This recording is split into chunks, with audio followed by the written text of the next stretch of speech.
उनका long term plan है, आपको दिख नहीं रहा है? धीरे धीरे बांग्लादेश से हिंदूज खत्म होते जा रहे हैं ना, हो गए ना पाकिस्तान से खत्म। ये इंडियन सब कॉन्टिनेंट अगले 70 सालों में मेजोरिटी मुस्लिम्स का ही होगा। और जो आप करते रहते हो ना, सनातन धर्म तो सनातन है, ना आदि है ना अंत है, कभी नहीं मिटाया जा सकता। मिटेगा, जरूर मिटेगा। आप यही एटीट्यूड रखो, पक्का मिटेगा। उनका प्रॉपर प्लान है, वो लंबी रेस दौड़ रहे हैं। लेकिन हमारे साथ क्या होता है, जब भी न्यूज में कुछ आता है तो हम सेंटी हो जाते हैं, चिल्लाने लगते हैं जोर जोर से कि ये कर दो वो कर दो, हैशटैग से बांग्लादेशी हिंदूज। और फिर क्या, जैसे ही कोई भी नई मूवी लगी थिएटर में वैसे ही चलो चलो देखने, अरे भाई क्या आया इस बार, पुष्पा का दुपट्टा आया, चलो चलो देखने, चलो चलो। आज जो भयावह दृश्य हमें कोलकाता से देखने को मिल रहा है, ऐसे पता नहीं कितने इंसिडेंट्स बांग्लादेश में आए दिन हो रहे हैं इस समय।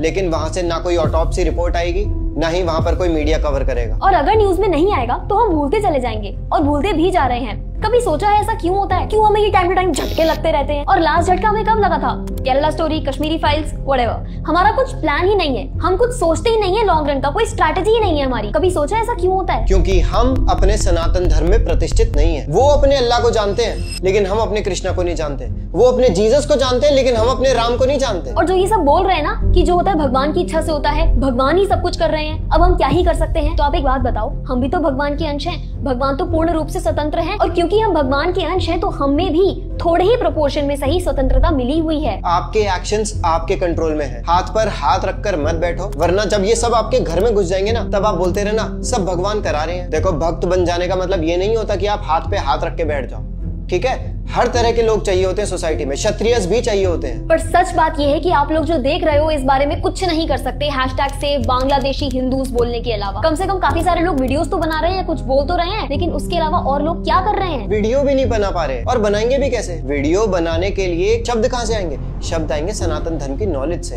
अब जब सनातन धर्म की नॉलेज नहीं होगी तो वीडियो कैसे बनेगी? अपने सनातन धर्म के बारे में 90% ऑफ द हिंदूज कितना जानते हैं? भगवत गीता में टोटल कितने श्लोक हैं? ऑप्शन दे दीजिए तो मैं बता सकती हूँ। लेकिन वहीं दूसरी तरफ उनके बच्चे को कुरान की आयतें पता है, वो लोग नमाज पढ़ते हैं, 5-5 बार दिन में नमाज पढ़ते हैं, इतने डेडिकेटेड हैं वो अपने धर्म के प्रति। लेकिन यहाँ पर आप बताओ, कितने लोग हैं, कितने हिंदू हैं जो दिन में 3 बार गायत्री करते हैं? और गायत्री तो छोड़ो, उपनयन संस्कार ही नहीं होता। उपनयन संस्कार भी दूर की बात है, उन्हें ये नहीं पता उपनयन संस्कार होता क्या है। तो आप सोचो, आपको दूसरी तरफ सच में उनका लॉन्ग टर्म प्लान नहीं दिख रहा। अब बहुत से लोग सोचेंगे, अरे हमें उनके लॉन्ग टर्म प्लान से क्या मतलब? अरे भाई, उनसे कुछ सीखो।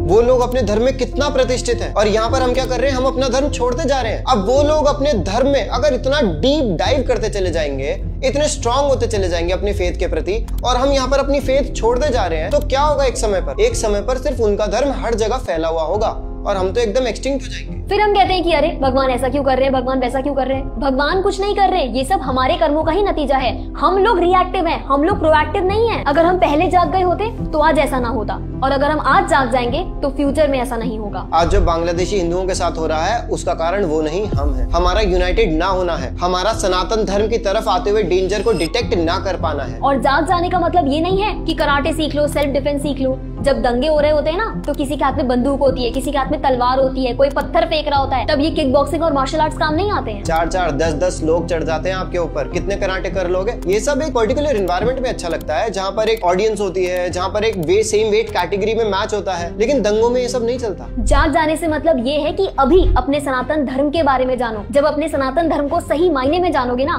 तब यहाँ से दिल से सही मायने में अपने धर्म के लिए अप्रिसिएशन निकलेगी, और जब वो निकलेगी ना, तब आप अपने धर्म की रक्षा के लिए मरने मिटने को तैयार हो जाओगे। धर्मो रक्षति रक्षिता, जो अपने धर्म की रक्षा करता है, धर्म उसकी रक्षा करता है। लेकिन ये ताकतों से भी बड़ा अगर कोई सनातन धर्म का दुश्मन है, वो है USA, United states of America. वो ऐसे इन से पहले यूएसए हम सभी के साथ एक मेंटल युद्ध लड़ता है, हमारा कल्चर बर्बाद करके। देखो, भले ही आप कितना बोल लो that we are proud to be Sanatanis, we are proud Hindus, but सच बात ये है that you are ashamed to be a Hindu। आप पब्लिक में धोती नहीं पहन सकते, आप पब्लिक में तिलक नहीं लगा सकते। ये जो वेस्ट का कीड़ा है ना, इंग्लिश का कीड़ा, हॉलीवुड का भूत, यूएसए का भूत जो हमारे सर पर सवार है, इसे हम चाहकर भी, कोशिश कर भी अपने सर से नहीं उतार पा रहे हैं। Because the nightlife of Las Vegas is very good. At night you can enjoy every time. और ये भूत आपको चाहकर भी नहीं छोड़ रहा है, और छोड़ेगा भी नहीं। क्यों? क्योंकि जब तक आप सनातन तत्व को नहीं समझोगे, जब तक आप अपने शास्त्रों को नहीं उठाओगे, उन्हें रियलाइज नहीं करोगे, तब तक आपको सनातन होने पर गर्व होगा ही नहीं। क्यों?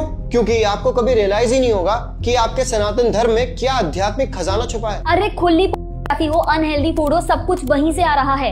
ये हॉलीवुड ने हमारे बॉलीवुड को शेप दिया है और इस बॉलीवुड के कल्चर ने हमारे समाज को, नेटफ्लिक्स हो, अमेज़न प्राइम हो, सब कुछ वहीं से आ रहा है। वेस्टर्न ताकतों ने पूरी तरह से हमारे कल्चर को टेक ओवर कर लिया है। बचा कुचा काम ये कोरियन कल्चर ने कर दिया है। सारंगी। अरे एक बार खुद सोचो, जब तक हमारी कॉन्शियसनेस ये कोरियन शोज में घुसी रहेगी, बॉलीवुड हॉलीवुड इन सब चीजों में घुसी रहेगी, तब तक क्या ही होगा। ये यूएसए सिर्फ हथियारों से नहीं लड़ता, वो पूरे कल्चर खत्म कर देता है, कल्चर के खिलाफ वॉर लड़ता है। अगर कोई भी देश में कोई भी सरकार उसे थोड़ी सी भी पावरफुल होती नजर आती है ना, तो वो अंदर तक घुसकर जब तक उस सरकार को गिरा नहीं देगा, जब तक उस कल्चर को खत्म नहीं कर देगा ना, तब तक वो चैन की सांस नहीं लेता। ये शक्ति है उस देश की। तो आप क्रोनोलॉजी समझो, यूएसए और ये वेस्टर्न पावर पहले हमारे कल्चर पे अटैक करके हमें अंदर से खोखला बनाती है, और जब हमें सनातन धर्म पर, हमें खुद के सनातन होने पर गर्व ही नहीं रहता, तब इन जिहादियों से, इन आतंकवादियों से हम क्या ही लड़ेंगे। आप एक बार खुद विचार करके देखिए। क्योंकि यहाँ से धर्म के लिए लड़ने का कारण तो खत्म कर दिया ना वेस्टर्न इन्फ्लुएंस ने।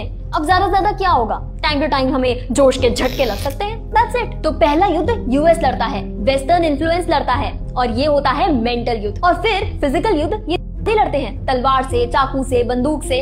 और फिजिकल युद्ध वो जीतता है जिसके पास लड़ने का एक स्ट्रॉन्ग कारण होता है, जो अपने धर्म में प्रतिष्ठित होता है। अच्छा, अब एक और कारण है यूएसए का हमारा सबसे बड़ा दुश्मन होने का, और वो है जियोपॉलिटिकल कारण। अब वो कैसे? यूएसए तो एकदम अपोजिट साइड है ना, वो तो हमसे सबसे दूर है। समझाते हैं, देखो, कोई भी व्यक्ति होता है वो अपना घर परिवार बढ़ाने के बारे में सोचता है। वो सोचता है कि यहाँ पर जमीन ले लूं, जमीन लेने के बाद सोचता है चलो अब यहाँ पर एक प्लॉट ले लेता हूँ, प्लॉट के बाद चलो अपनी बीवी के नाम भी एक प्लॉट ले लेता हूँ। सोचता है ना, ये एक नॉर्मल ह्यूमन टेंडेंसी है, एक्सपैंड एंड बिकम पावरफुल। हाँ, भक्तों को, आध्यात्मिक मार्ग पर जो लोग हैं उनको ये सब शोभा नहीं देता, लेकिन ये एक नॉर्मल ह्यूमन टेंडेंसी है। और यही सेम एटीट्यूड हमें कंट्रीज से देखने को मिलता है। चाइना को ताइवान चाहिए, रशिया को यूक्रेन चाहिए, और यूएसए को तो सब कुछ चाहिए।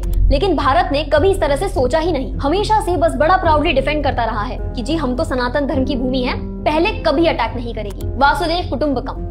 और यही कारण है कि आज अखंड भारत क्या से क्या बन गया है। और अगर ऐसा ही चलता रहा तो अगले 60-70 सालों में हम 25 से 30% और श्रिंक हो जाएंगे। वासुदेव कुटुंबकम कहने में तो बहुत अच्छा लगता है, that the world is one family, लेकिन यहाँ बात जो पॉलिटिकल पॉइंट ऑफ व्यू से हो रही है, ना कि आध्यात्मिक पॉइंट ऑफ व्यू से। क्योंकि आध्यात्मिक पॉइंट ऑफ व्यू से तो सभी भगवान के अंश हैं, हम सभी भगवान के दास हैं, लेकिन क्या वो आपको अंश मान रहे हैं? तो अब समय बदल चुका है। आज के समय पर हम बैकफुट पर रहकर हर समय डिफेंड करते हुए नहीं जी सकते, और यही कारण है कि हम आज कश्मीर को पाकिस्तान से बचाते फिर रहे हैं, अरुणाचल प्रदेश को चाइना से बचाते फिर रहे हैं। क्यों? क्योंकि हम बैकफुट पर हैं। आज के समय पर attack is the best defence. अगर हम ऑफेंस पर होंगे तो डिफेंस ऑटोमेटिकली हो जाएगा, और ये बात हमारी गवर्नमेंट, हमारे फॉरेन मिनिस्टर्स ये सब इजीली जानते हैं, उनकी टीम में ब्रिलियंट माइंड्स हैं। लेकिन अगर वो ये सब समझते हैं तो ऐसे समय पर एक्सपेंशन के बारे में क्यों नहीं सोचते? क्यों चिकन नेक को एक्सपैंड करके बड़ा करके राइनोज नेक नहीं बना लेते? क्यों पीओके से पाकिस्तान को नहीं उड़ा देते? क्योंकि इस सब का कारण है सुपर पावर यूएसए। जैसे ही भारत कोई भी एग्रेसिव स्टेप लेगा, वैसे ही यूएसए इतनी क्षमता रखता है कि वो भारत पर इकोनॉमिक सैंक्शंस लगा देगा, और फिर हमारा भी वही हाल होगा जो क्यूबा, ईरान, वेनेजुएला जैसे देशों का हुआ। पूरी इकोनॉमी बर्बाद। आप लोग खुद जानते हैं, कुछ टाइम पहले जब रशिया ने क्रीमिया को कब्जाया था तो उस पर कितने इकोनॉमिक सैंक्शंस लगा दिए गए थे। पूरी की पूरी इकोनॉमी बर्बाद हो गई थी। तो जो लोग कह रहे हैं ना, बांग्लादेश पर आक्रमण कर दो, पूरा उसे भारत में मिला लो, अरे भाई कोई मजाक थोड़ी है। इकोनॉमिकली बर्बाद हो जाएंगे हम। देखो, ये एक कड़वा सच है कि हम आज के समय पर इतने पावरफुल नहीं है कि एक सुपर पावर देश की तरह डिसीजंस ले पाएं। तो ऐसे में हम पर अत्याचार होते रहेंगे और हम बहुत ज्यादा एग्रेसिवली रिटेलिएट नहीं कर पाएंगे। बस हैशटैग्स वगैरह चलाते रहेंगे और थोड़े बहुत जो बीच बीच में ये झटके लगते हैं, ये लगते रहेंगे। लेकिन यूएसए को हमसे क्या प्रॉब्लम है? प्रॉब्लम ये है कि अगर भारत इसी करंट ग्रोथ रेट के साथ आगे बढ़ता रहा तो वो 25-30 सालों में चाइना जितना बड़ा सुपर पावर बन जाएगा। Indian economy to be at anywhere between 35 and 45 trillion by 2047। और ये यूएसए अपने अलावा किसी और देश को इतना पावरफुल होते हुए नहीं देख सकता। It's as simple as this. और यही कारण है कि उसे बांग्लादेश में मिलिट्री बेसिस चाहिए, एक अलग से क्रिश्चियन नेशन चाहिए, पूरे भारत को घेर लो। पाकिस्तान की गवर्नमेंट तो है यूएसए की कठपुतली, अब एक और कठपुतली हमारे साइड में हो गई है, वो है बांग्लादेश। तो हम यूएसए की कठपुतलियों से घिरे हुए हैं। कठपुतली मतलब प्रॉक्सीज। तो हमारे पास इस पूरी समस्या के बस 2 सॉल्यूशंस हैं और इसके अलावा कोई ऑप्शन भी नहीं है। पहला सॉल्यूशन ये है कि हमें अपने देश को इकोनॉमिकली इतना स्ट्रांग बनाना होगा कि दूसरे देशों की इकोनॉमी हमारे देश की इकोनॉमी पर डिपेंडेंट हो जाए। For example China. आज चाइना की इकोनॉमी इतनी स्ट्रांग है कि दूसरे देशों की इकोनॉमी इतना ज्यादा डिपेंडेंट है उसके ऊपर कि कोई भी उसके ऊपर हमला करने से पहले 10 बार सोचेगा। और दूसरा ये कि हम सबको सनातन शिक्षा लेनी होगी। जब हम सनातन शिक्षा लेंगे तो हम अंदर से बचे रहेंगे, इंटरनली स्ट्रांग रहेंगे, और जो हम सबकी कलेक्टिव सोच है वो पूरे देश को भी इफेक्ट करेगी। एक ऐसे ही कोर्स का लिंक हमने डिस्क्रिप्शन बॉक्स में डाल दिया है, जाकर रजिस्टर करें और सनातनी शिक्षा लें। हरे कृष्णा।